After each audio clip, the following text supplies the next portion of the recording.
New York City, August. It's hot, muggy, and most of all, stinky.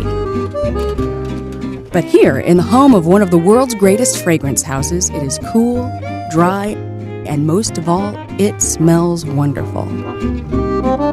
Why does it smell so good? For the same reason that every product and fine fragrance you use smells good. Because master perfumers, scent evaluators, scientists, regulators, and hundreds of thousands of support staff are hard at work developing aromas that tickle our olfactory sense, create everlasting memories, and enhance our lives in ways we never realize. Consumers probably don't even realize how much of an inner change they have with fragrances on a regular basis. When I first came into this industry some 35 years ago, I didn't know how a fragrance was made, didn't really even care. You probably use fragrance 10, 12 times a day. It brings back memories. It's in every aspect, from the time that you wake up to the time that you go to bed, and your entire environment is fragrance. Most people start off their morning by, taking a shower, washing their hair, then shaving with another fragrance involved, possibly an aftershave, another fragrance involved, antiperspirant, deodorant, another fragrance involved, some cream lotion, another fragrance involved. Every one of these products lend a certain level of pleasure to your day.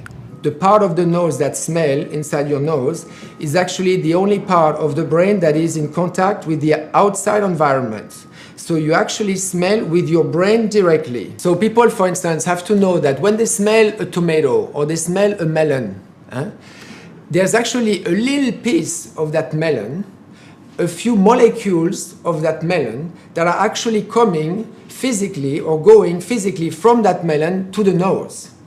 People don't realize the art behind the product. Not only the result, but the effort that goes into making it, and the people who are making it, who dedicate their lives in an artistic way to bring upon those creations that make everybody feel great, that bring memories to people, that make them happy.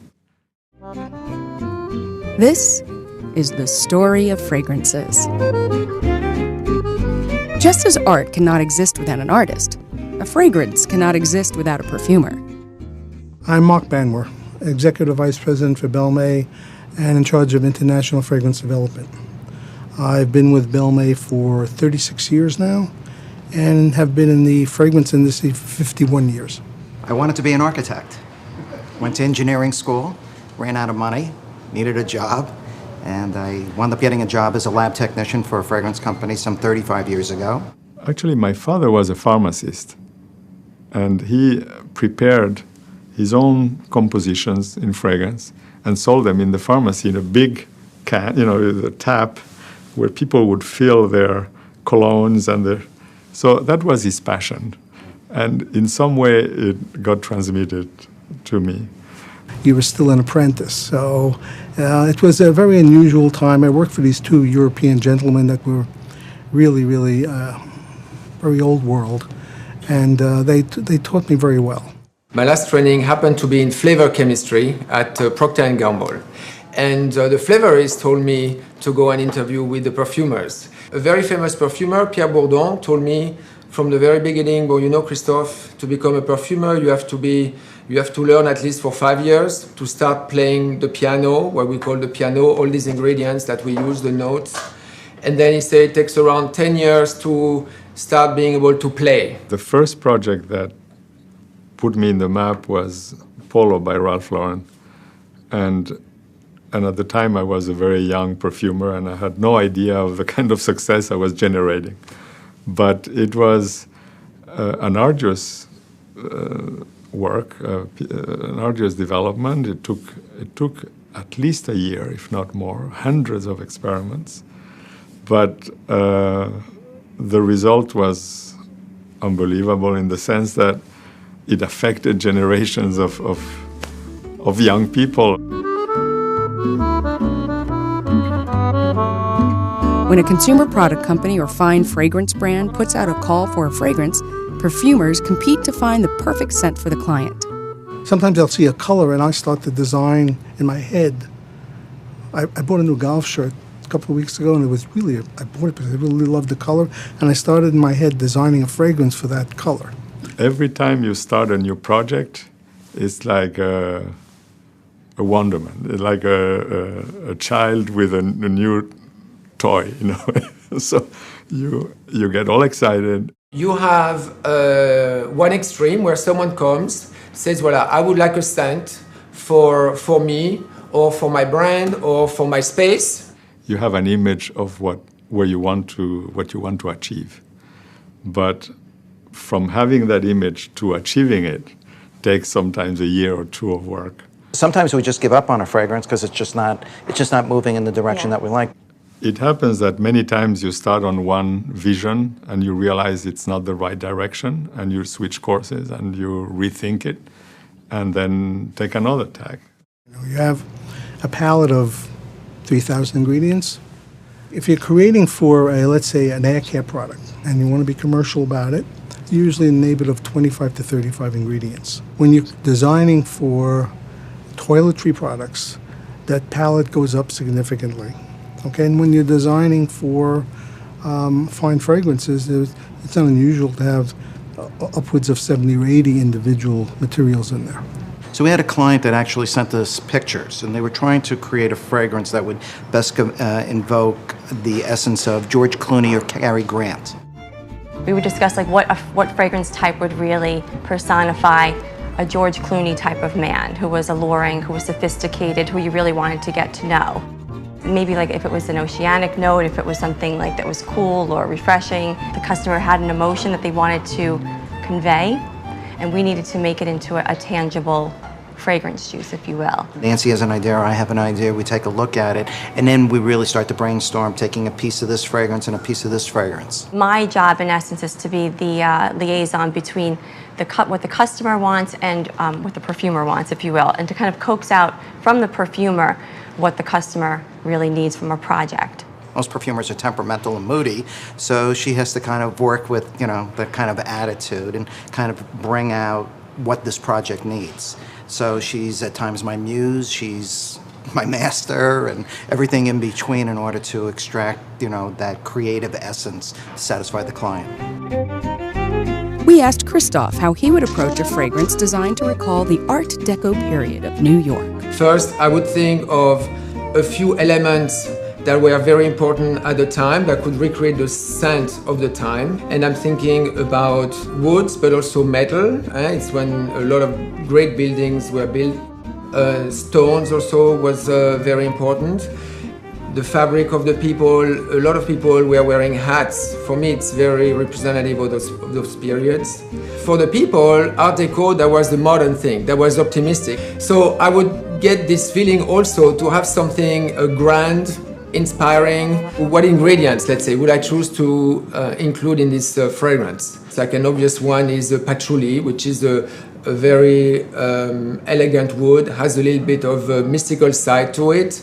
Represent also the mustiness, I think, at the time that either the woods or the street had. Well, it turns out that carrot seed oil or absolute smells very nice of like a very blonde wood, a very elegant wood.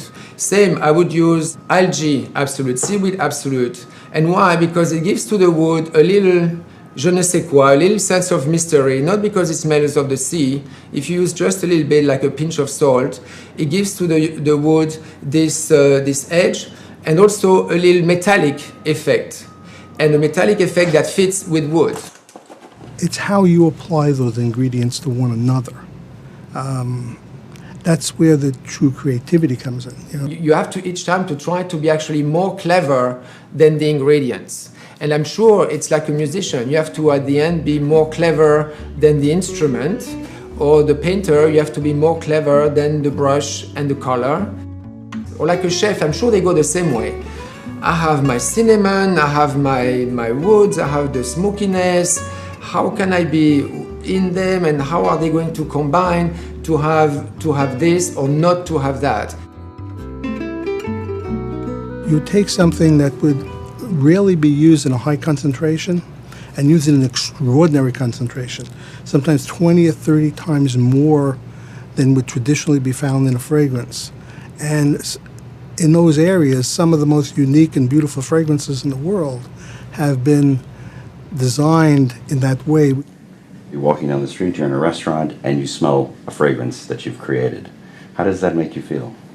I was in an airport, in the Paris airport, and I saw a woman, a very sophisticated, elegant woman with leather boots up to here, and really unusually glamorous, walking by with my scent, with one of my scents. We entered the airplane, and for some reason, she was sitting right next to me, and I said, oh my God, God punished me to have made a fragrance so powerful. Now I'm going to have 8 hours. But she was so excited about it, because eventually I told her that, the fragrance you've been wearing is something I made. She was so excited about it. Like for 8 hours I heard about how her husband loved it, how her children loved it. The fragrance industry directly employs about 7,000 people globally. But if you take the combination of all the consumer products that are touched and actually dependent on the technologies that fragrance brings, it rises into directly dependent jobs into the high hundreds of thousands. That one little fragrance is really, really important in providing jobs for people and opportunity for people. When we talk about sustainability, what is happening at the moment, perfumers and perfume houses are trying to cut the middlemen so that the farmers get more revenue on their crops.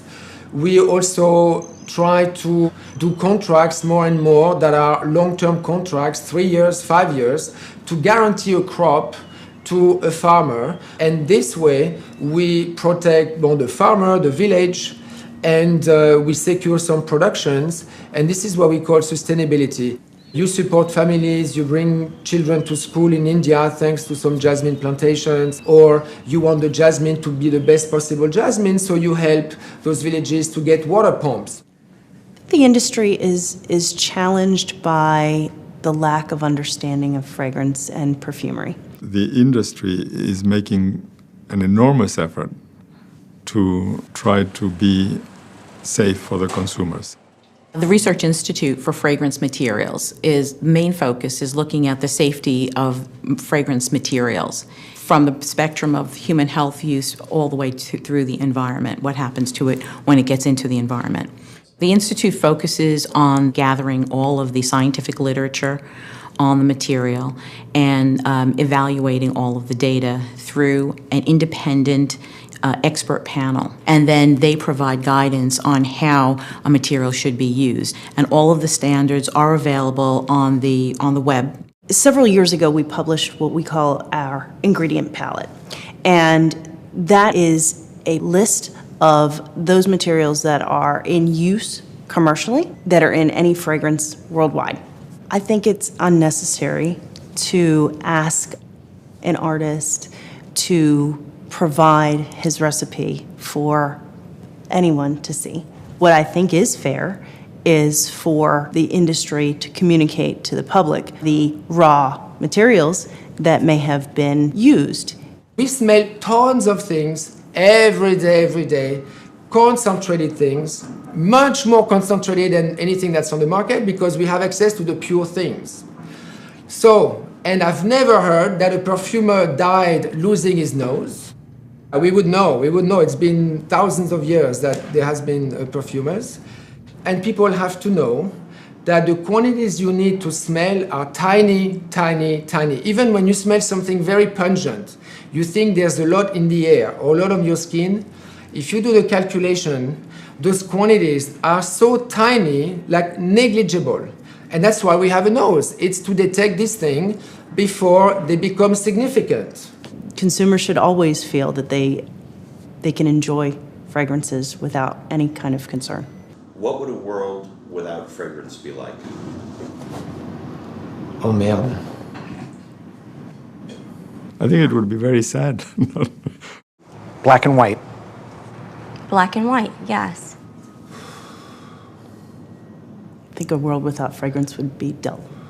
The whole world just, blah. It would be generic. Right.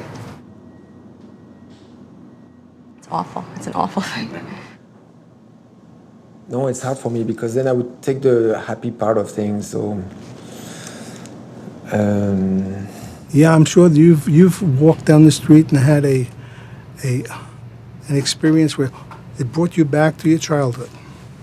I don't think there's a person I know that hasn't had that experience where they don't even want the smelling, but they said, "Oh, it smells like grandma." You can't identify the fragrance, but you identified the setting that you smell that.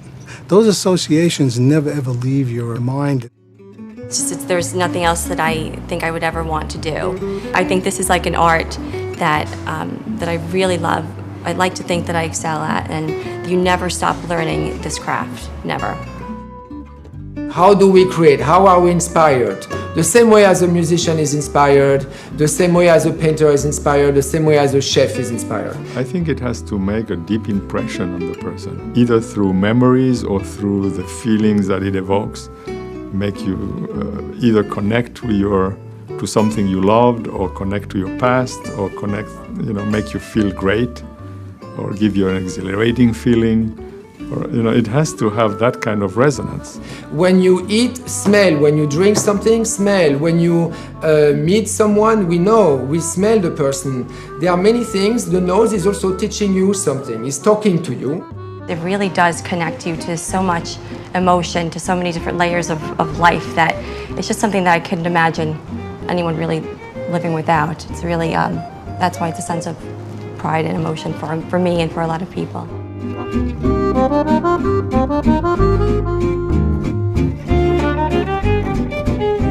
Thank you.